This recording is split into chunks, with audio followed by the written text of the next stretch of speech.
Hello friends, તમારું સ્વાગત છે મારા કિચનમાં. આજે આપણે બનાવીશું ઠંડી માટે ગોળ કે ખાંડ વાપર્યા વગર ગુણકારી હેલ્ધી એવું ખજૂરનું દૂધ બનાવીશું. ખજૂર છે એ વિટામિન્સ, મિનરલ્સ, આયર્ન અને કેલ્શિયમથી ભરપૂર હોય એટલે હાડકાં મજબૂત કરે, કમરનો દુખાવો કે શરીરમાં કોઈ પણ દુખાવો હોય તો એ દૂર કરે. સાથે સ્કિન અને હેર માટે પણ ખૂબ જ ગુણકારી એવું ખજૂરનું દૂધ. જો તમને મારી રેસિપીઓ ગમતી હોય અને હજુ સુધી ચેનલને સબસ્ક્રાઈબ ન કર્યું હોય તો સબસ્ક્રાઈબ કરજો અને બાજુમાં આપેલી ઘંટી દબાવજો એટલે નવી નવી રેસિપીના નોટિફિકેશન આવે. તો અહીંયા મેં 10થી 12 નાની ખજૂર લીધી છે. મોટી હોય તો તમારે 8થી 9 ખજૂર લેવાની. સોફ્ટ વેરાયટીની ખજૂર લેવાની એટલે દૂધ તમારું બહુ ઝટપટ બની જશે.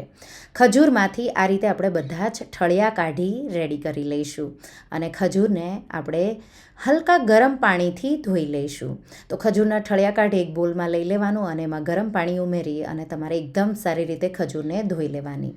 ખજૂર ધોવાથી તમે જે ખજૂરવાળું દૂધ બનાવશો એ ફાટશે નહીં, એટલા માટે તમારે આ રીતે ખજૂરને ધોઈને લેવી જરૂરી છે. આપણે પાણી એકદમ નિતારી અને બીજા બોલમાં ખજૂર લઈ લઈશું. એમાં તમે 8થી 10 જેટલી બદામ, 8થી 10 જેટલા કાજુ, સાથે 3 મેં અખરોટ લીધા છે. તમે પિસ્તા અને કોઈ પણ સીડ્સ પણ ઉમેરી શકો. આનાથી પણ તમારું દૂધ બહુ ટેસ્ટી એવું બનશે.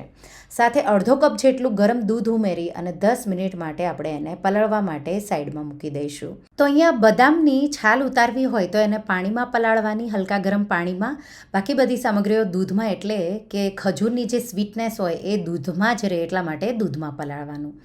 હવે જડ્ડા તળિયાવાળી પેન લઈ લઈશું અને એમાં આપણે 2 કપ દૂધ ઉકળવા માટે મૂકી દઈશું.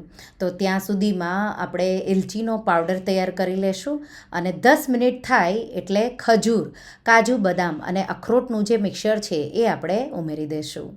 અને આપણે હવે 7થી 8 મિનિટ માટે દૂધમાં જ આપણે એને ઉકળવા દેવાનું છે. જો તમારા પાસે ટાઈમ હોય તો તમે 10 મિનિટ જેવું પણ ઉકળવા દઈ શકો. તો શરૂઆતમાં ઉભરો નહીં આવે, આ રીતે તમારે ચલાવતા રહેવાનું. થોડી વાર માટે હાઈ ફ્લેમ પર આપણે થવા દેશું અને પછી સ્લો ફ્લેમ પર તમારે 5 મિનિટ જેવું થવા દેવાનું. તો પહેલાં 5 મિનિટ મેં હાઈ ટુ મીડિયમ ફ્લેમ પર થવા દીધું અને પછીની 5 મિનિટ મેં એને સ્લો ફ્લેમ પર ઉકળવા દીધું. આ રીતે ઉકળી જશે એટલે ઉપર બદામ તરવા લાગશે, કાજુ પણ તરવા લાગશે, અખરોટ પણ તરવા લાગશે અને ખજૂર છે એકદમ સોફ્ટ એવી છૂટી છૂટી પડવા લાગશે.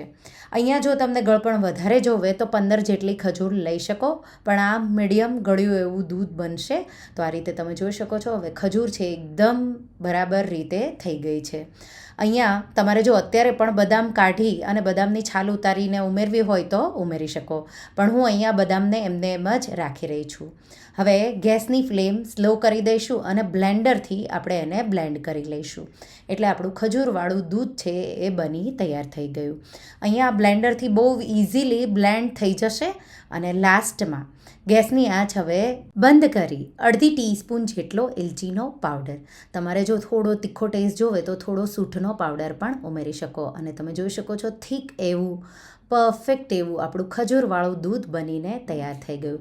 એકદમ સારી રીતે તમારે સ્મૂથ થઈ જાય એ રીતે બ્લેન્ડ કરવાનું અને દૂધ તૈયાર છે. હલકું ગરમ કે પછી ગરમ દૂધ તમે એને સર્વ કરો. બાળકોને મિલ્કશેકની જેમ ઠંડુ તમારે કરીને પીરસવું હોય તો એ રીતે પણ તમે એને સર્વ કરી શકો. હલકું ગરમ હું દૂધ સર્વ કરી રહી છું. તો આ રીતે આપણે ગ્લાસમાં કાઢીશું અને દૂધને સર્વ કરીશું. તો સવારે ચાના બદલે તમે આ ખજૂરવાળું દૂધ શિયાળામાં ખાસ કરી એકવાર ટ્રાય કરજો. તમે રોજ બનાવીને પીવો એટલું ટેસ્ટી. જો લોહીની ઉણપ હોય તો ખજૂર છે એમાં ખૂબ જ આયર્ન હોય છે, તો તમે રોજ એ પી શકો. સાથે હાડકાં પણ મજબૂત કરે. મસલ્સ તમને જો દુખાવા હોય મસલ્સના તો એ પણ બહુ સારી રીતે તમે રિકવરી ખજૂરથી થાય છે. તો આ રીતે ખજૂર છે એ ખૂબ જ ગુણકારી અને કેલ્શિયમ, વિટામિન, મિનરલ્સ અને સાથે આયર્નથી ભરપૂર એવી છે. તો તમે એને રોજ પી શકો. ગાર્નિશ કરીશું પિસ્તા અને બદામથી અને દૂધને તમે સર્વ કરો. તો આ રીતે એકવાર ખજૂરનું દૂધ ટ્રાય કરજો અને મને કમેન્ટમાં કહેજો કે તમને આ ખજૂરના દૂધની રેસિપી કેવી લાગી. તો તમને આ રેસિપી કેવી લાગી મને કમેન્ટમાં જરૂરથી જણાવજો. અને હા, જો તમને આ રેસિપી ગમી હોય તો વિડીયોને લાઇક કરજો, શેર કરજો અને મારા ચેનલને સબસ્ક્રાઈબ કરજો. અને આવી જ નવી રેસિપીઓ માટે તમે બેલ આઇકોન બટનને પ્રેસ કરજો. Thank you for watching.